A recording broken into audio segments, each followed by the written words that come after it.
applying the Bible to modern times. That's the topic of today's Bold and Blunt, and I'm your host, Cheryl Chumley, giving you a Christian conservative look at today's news, politics, culture, and events. Do you read the Bible?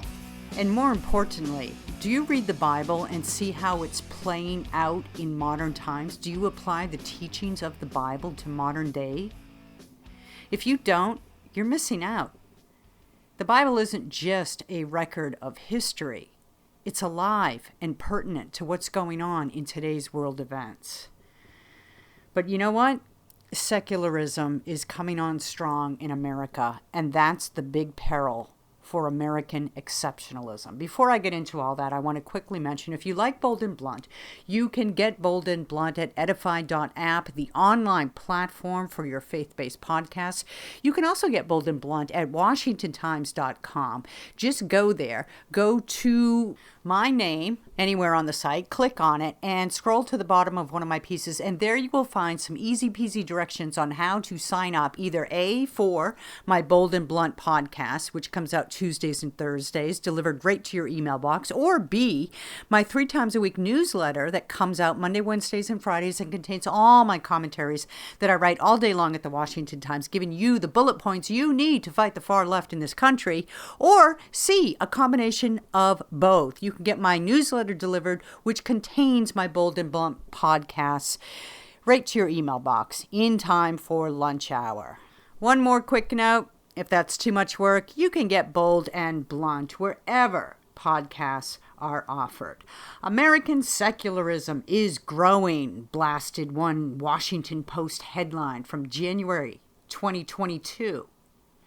And in that piece was reference to new research that defines 1 in 4 Americans as secular.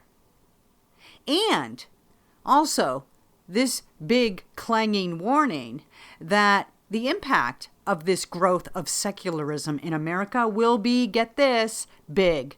No duh. That's called no duh. Or no you know what, Sherlock. Of course, America turning the corner on faith towards secularism is going to have a massive impact on society. And you know why? Because in America, the foundation of American exceptionalism is the idea that our rights are inherent. They're natural rights. We're born into them, and they come from a creator, as founding fathers recognized. Our rights come from above. Government doesn't give us our rights. We're not like other nations of the world where we have to pretty please beg our government for certain rights. Oh, may I please have a gun, Mr. Government? Oh, may I please go to church, Mrs. Government? We don't have to do that here in America. Here in America, we do, because those are our natural rights. The right to protect self and family. The right to fight tyranny that comes to our own homes. The right to worship freely as we choose. And speaking about worshiping freely, more Americans are becoming secular, poll says. This one is a Washington Post piece from months earlier. And that one talks about the declining number of Americans who say they are Christian are becoming rapidly offset by the number of Americans who say they are atheist. You know, atheist in this country used to be a dirty word. That's not to say that atheists don't have their place in society. Just as we in America have the right to worship freely, we in America also have the right to not worship, if we so choose. But the fact that Americans, by and large, are finding their faith in things, in materialism, in 401ks, in bigger houses, in financial security for our youth, says a lot about our cultural priorities. And what it says is that we're putting faith in our pocketbooks. We're putting faith in things of this world, material things that they fade. You don't have to be a believer in God to know that when you die, you don't bring money with you. You don't bring your home and your car. You don't even bring your kids with you.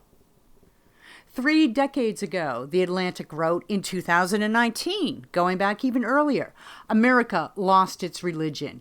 Why?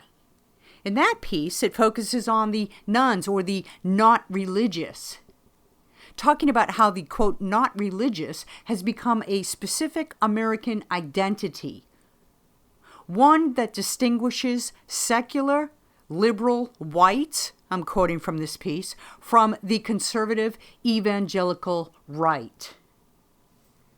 And look, these news articles come at this from an angle of research and study from, for instance, Pew Research Organization. About 3 in 10 U.S. adults, Pew found in December of 2021, are now religiously unaffiliated. 3 in 10.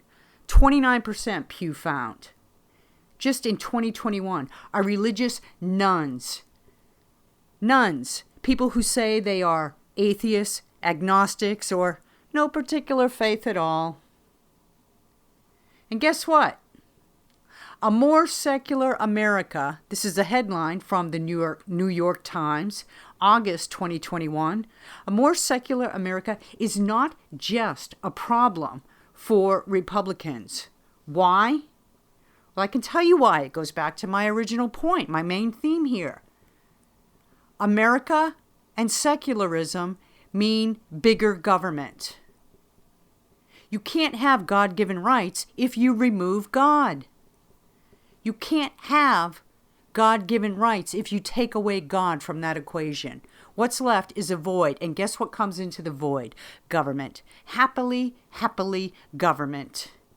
Merrily stealing individual liberties.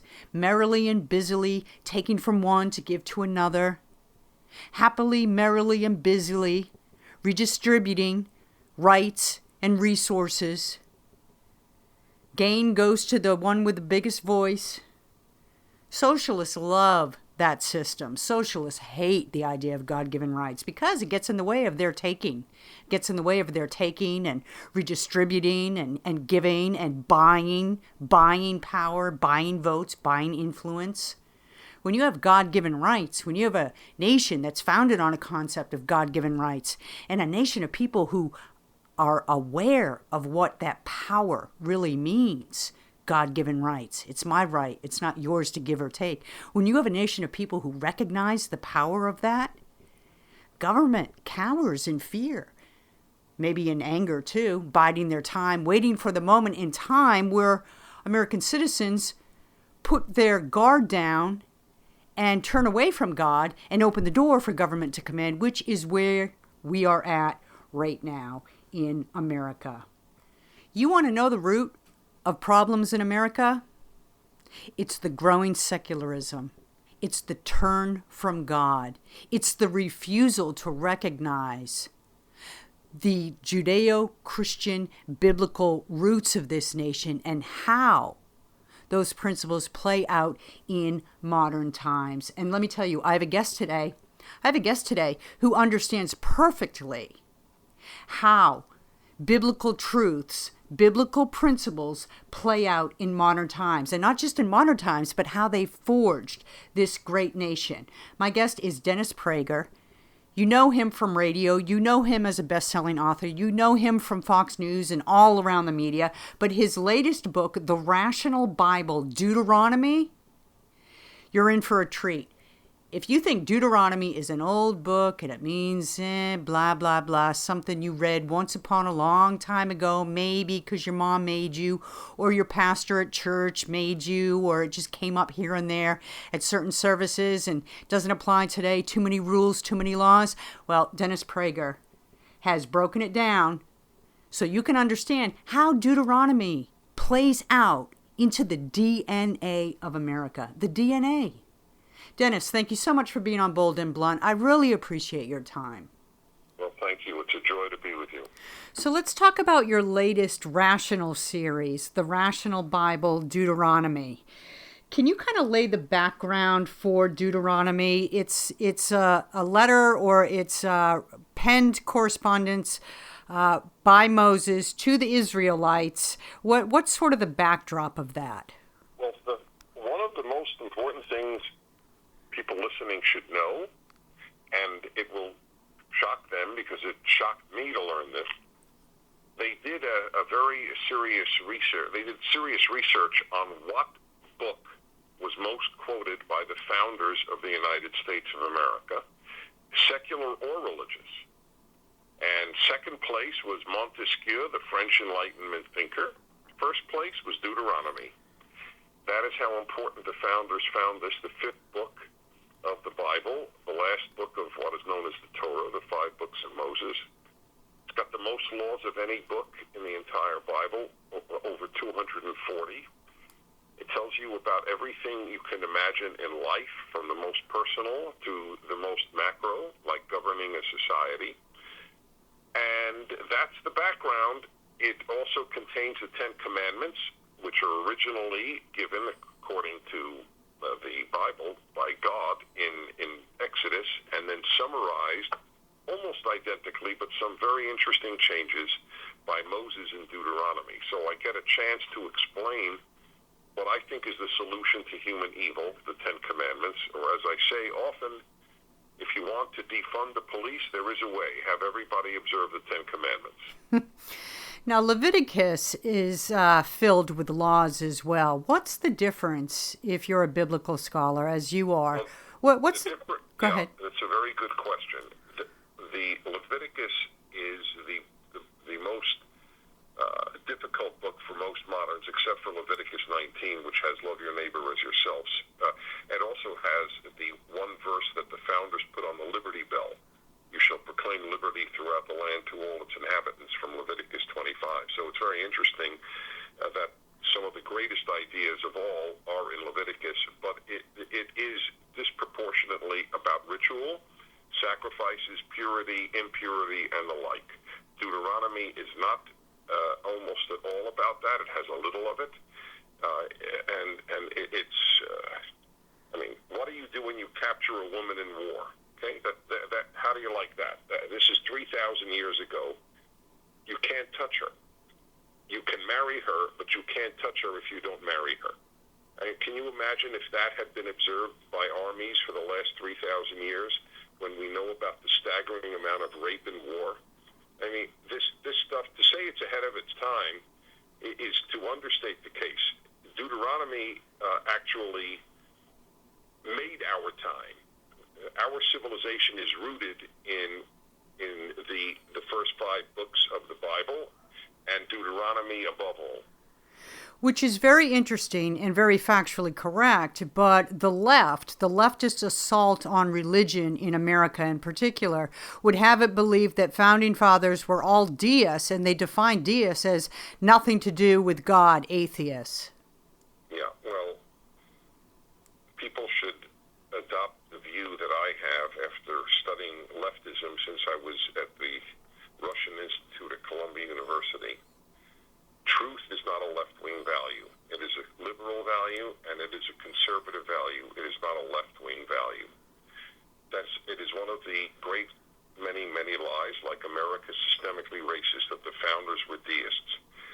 I can't think of one major founder of the country.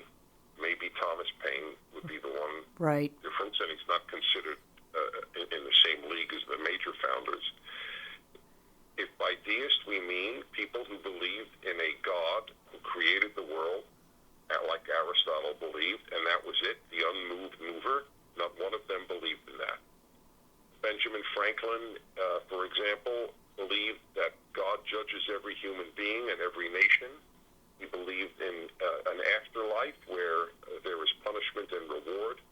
Basically, Benjamin Franklin and I believe the same things. And I'm considered religious, and it's lied about by the left that he is a deist. Absolutely. So when you look at Deuteronomy as a whole, it contains blessings and curses for the Israelites if they fail to keep the laws put forth by God through Moses. If you look at it through today's vein, do those rules and laws, those blessings and curses still apply? Do you see any of that taking shape in America today? In my view, the root cause of our moral crisis, our intellectual crisis, is secularism. Yep, I agree. One cannot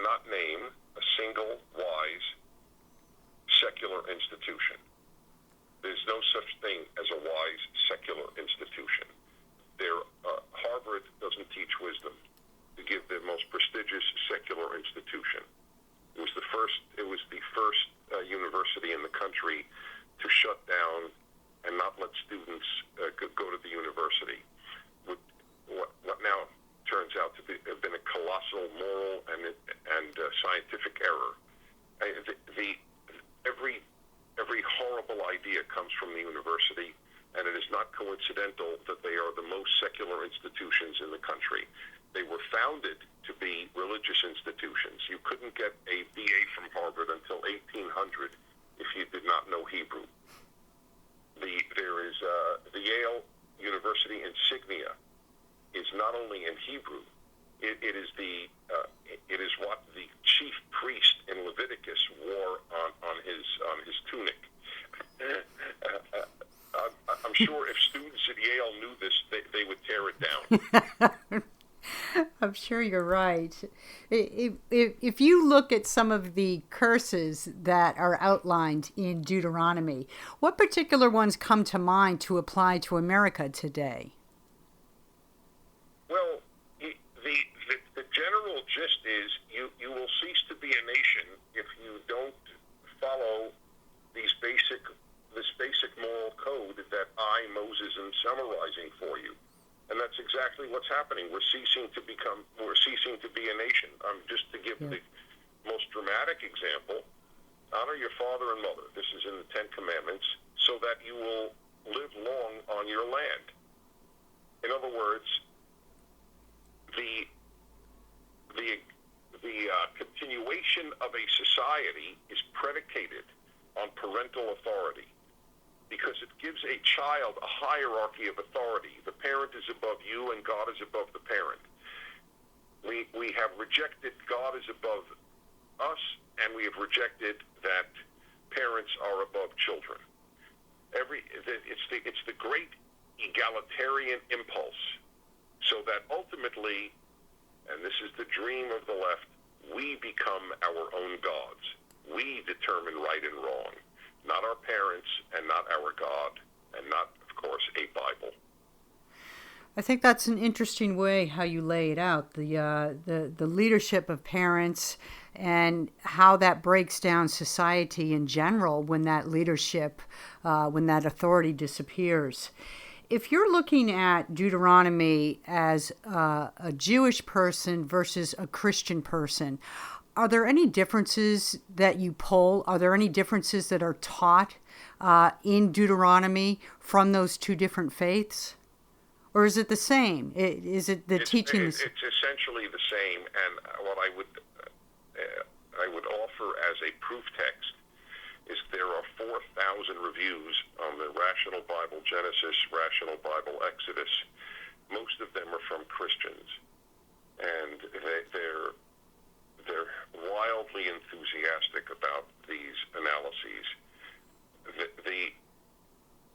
My belief has always been, I've been teaching the Torah, the first 5 books of the Bible, for 40 years. And I noticed that my classes were gradually completely 50-50 Jew and non-Jew, often Christians, not always. Some people had no religion, because of a belief that I have. Either the Torah speaks to the world, or it doesn't speak to Jews.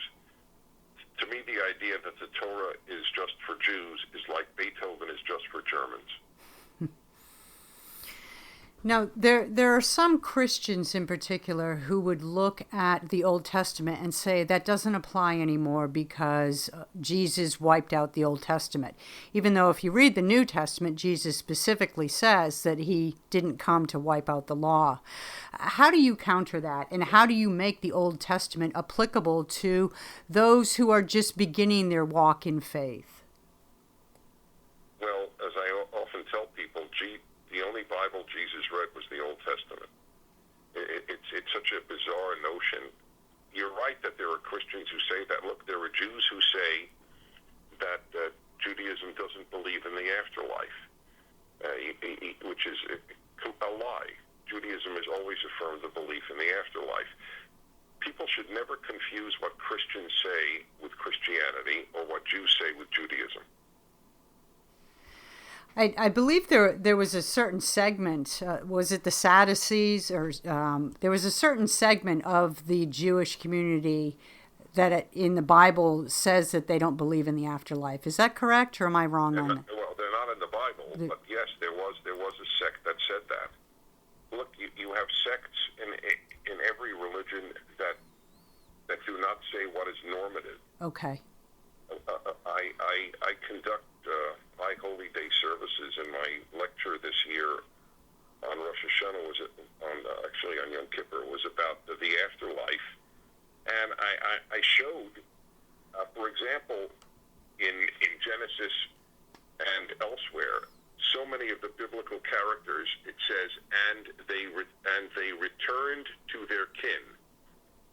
And yet they're not buried with any relatives. They're buried alone. So it can't be returned to their kin could mean they were buried next to their ancestors. It means they returned to their kin in the afterlife. I can't get into all the details now, but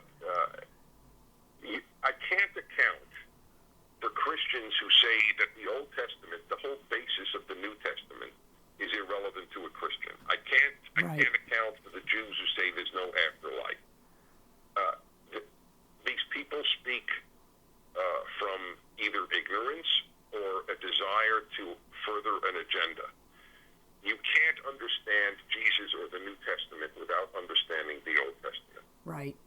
It's as simple as that. So there are people who would pick apart Deuteronomy in the same way they pick apart Leviticus and other laws that are given in the Bible. And they talk about things like, well, how does not eating seafood or not eating pork apply today? And what do you tell those people? No, I don't eat pork or shellfish. And when I complete the Leviticus, I'm not doing the books in order.